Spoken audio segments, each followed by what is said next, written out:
Hi all, and welcome to my workshop. I'm Ian Kennedy, and for a while now people have been asking me, why don't you show us a video of your fantastic workshop?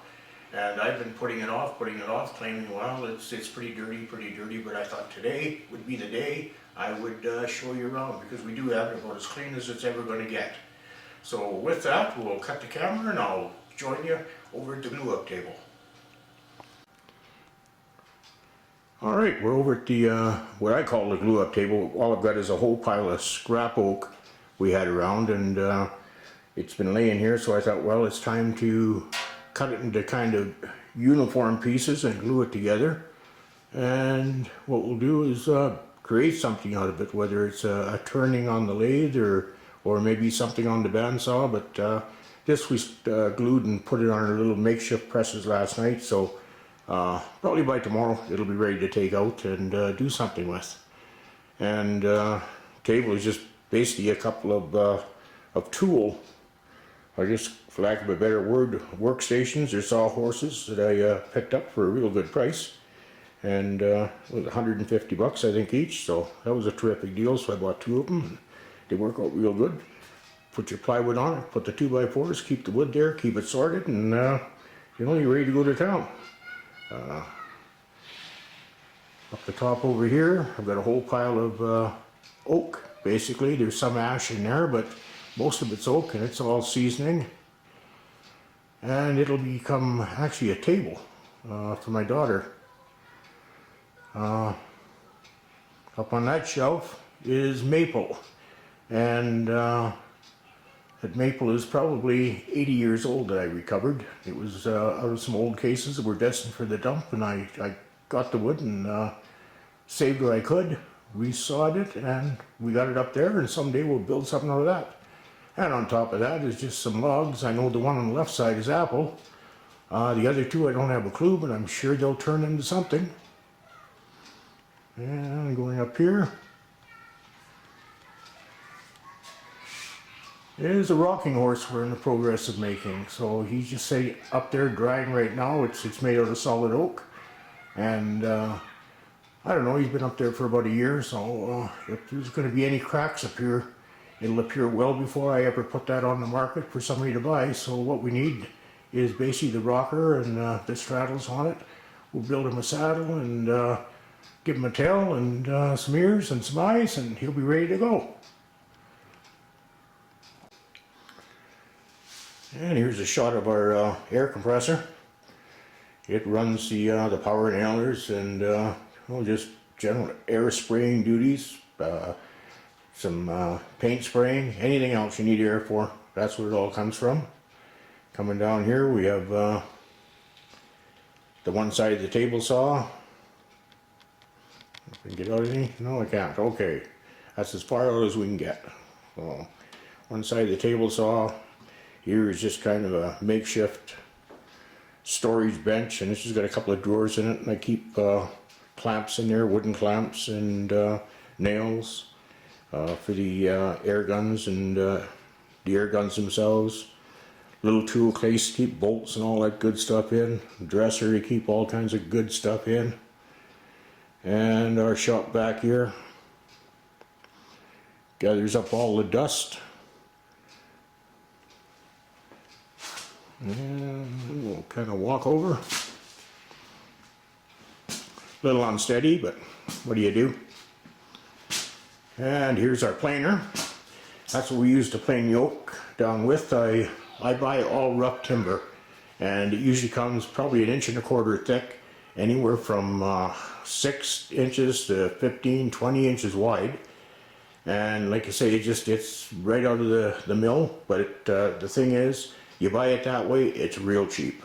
So what we do is we plane it ourselves with thickness planer, and we joint it, and it's ready to go, ready to use.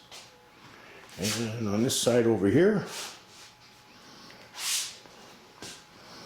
back up a bit, and this is our router table. It's a Craig router table, a real good one.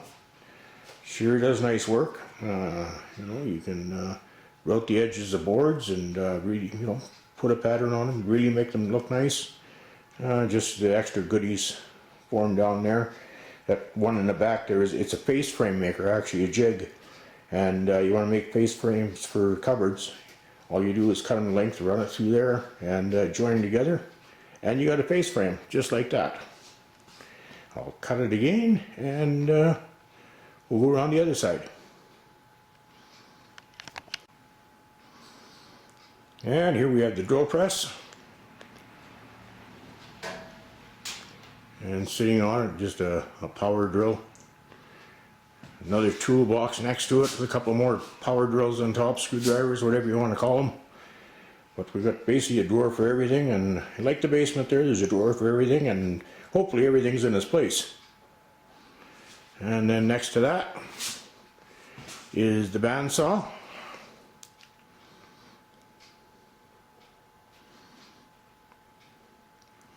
14-inch bandsaw, so it's a good size. And over that is the front side of the table saw. So you've got a great big table saw there, and then you say, well, what's that black thing on the top of it? Well, the big one is a table saw for the big jobs, and the little one is actually a table saw for making little things like scale models. And it works just as good as a big one, probably just as expensive, but you can really, run small lumber through that, so you're running scale size stuff through there. And when I, make bench work for trains or anything, it's all made in here, so it's on the big one, making models or anything, you cut it in the little one. Going around here, there's I think it's called a gripper. It's a good little, it's better than a push stick. Got a kind of a rubber pad on the bottom. Let's see if I can get in there. There it is. Yeah, you can I think you can see it. It's not a bad little pusher. You just have to keep the rubber pad underneath. You have to keep it clean so that you use the air hose and just blow them out, and as long as you keep them clean, it works real good. On rough lumber it works excellent, but say if you get to a good one-side plywood and you're working on it, it will slide on you a little bit. So like I say, you got to keep the channels clean. In here I have I don't know if we can see in here or not, I have a Shopsmith workstation, and I have the attachments to it, a jointer, jigsaw, and the power station down below. I had a complete Shopsmith system, but I had duplicate, so I gave that to my son, and he's a proud owner of a Shopsmith now. And our sanding station, it converts from a I don't know what you call that kind of sander, rotary sander. No, it wouldn't be that. Belt sander, there's the word I'm looking for. But it converts over to a spindle sander. So you take the belt off the top and you install a spindle, and you have a spindle sander. So it works really good.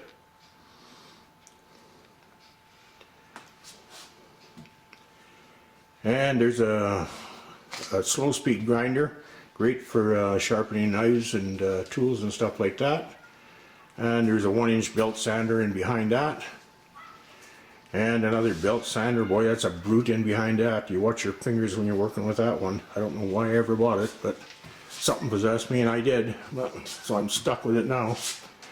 Nobody else is dumb enough to buy it, so can't sell it. Up top, all kinds of routers, hand routers, and what do we got? Skill saws, a couple of electric planers, another little table router stand there, and then right in front of me here is the radial arm saw, and it's a good unit. I use that for the cross cutting, some ripping, depends what kind of wood it is, but it does a fine job. And next to it is the big chop saw.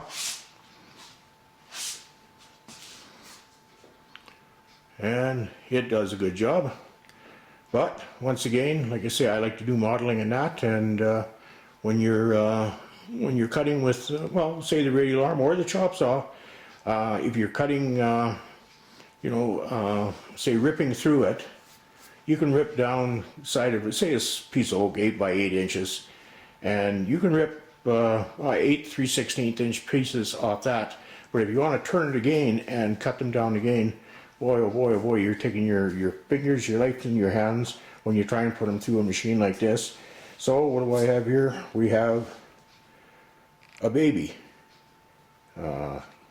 miter saw, and it works real good because you can take a piece. I got some pieces cut here. I don't know whether we can see them, but if you start on the left side, this one here, it's basically 24 inches thick, 2 foot thick. So if we're talking HO scale, that's 2 foot thick, and it's roughly 15 foot long. So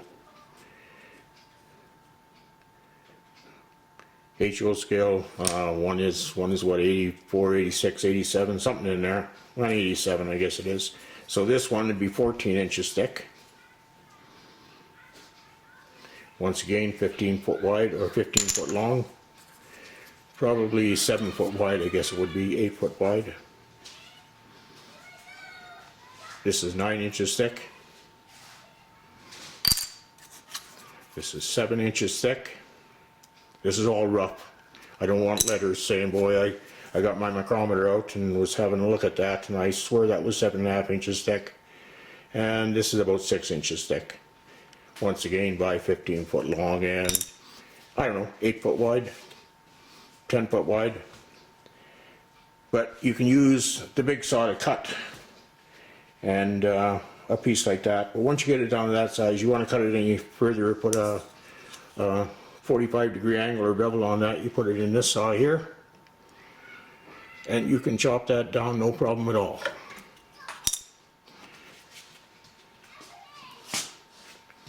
And here's some other stuff we glued up, and it's all ready to go through the bandsaw. We'll make it kind of partially round, and after that we'll put it on the lathe and turn something out of it. Got to make some money someplace.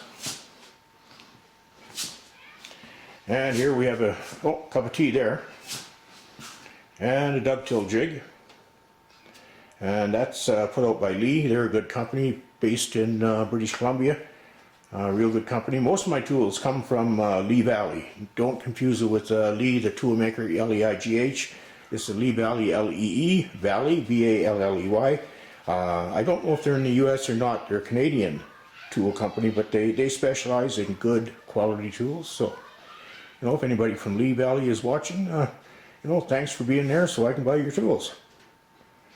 And next to over here is a lathe, big General lathe, and it's not a military rank. That's the name of the company. General. It's probably been a Canadian standard for about 100 years in schools here, and if you go to a shop in a school, I'll just about guarantee the lathes they have in their wood shop are Generals.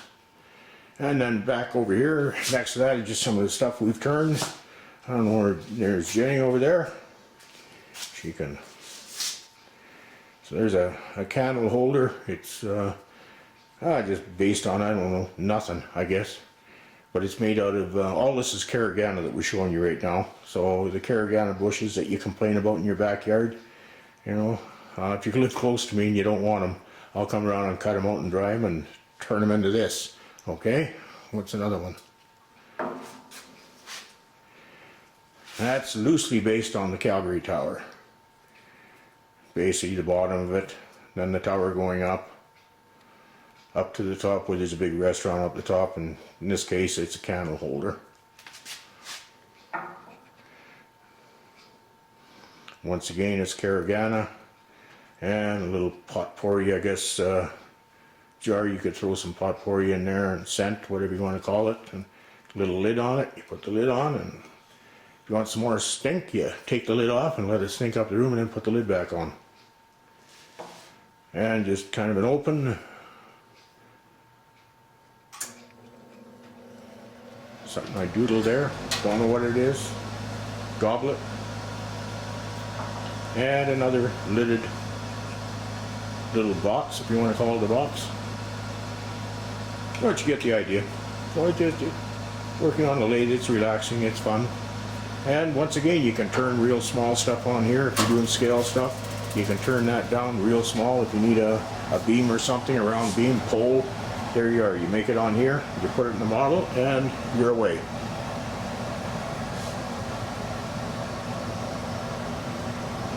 And then around the corner here, just a board, some tools on it, my railroad hat. Oh, there you go. This is officially a railroad video. Got my railroad hat in there. And here's my my lost place. These are tools that don't have a home. When we did the cleanup, anything we didn't have a home for, we threw it up here for now, and you either find a home for it or it goes in the garbage. And once again, another tool chest, and this is basically hand tools. So a little drawer for everything. Anyway, I think you get the idea of what the shop looks like. Nice place to come, nice place to work. And with that, I'll close this off, and I'll say goodbye and talk to you again, and thank you very much for watching.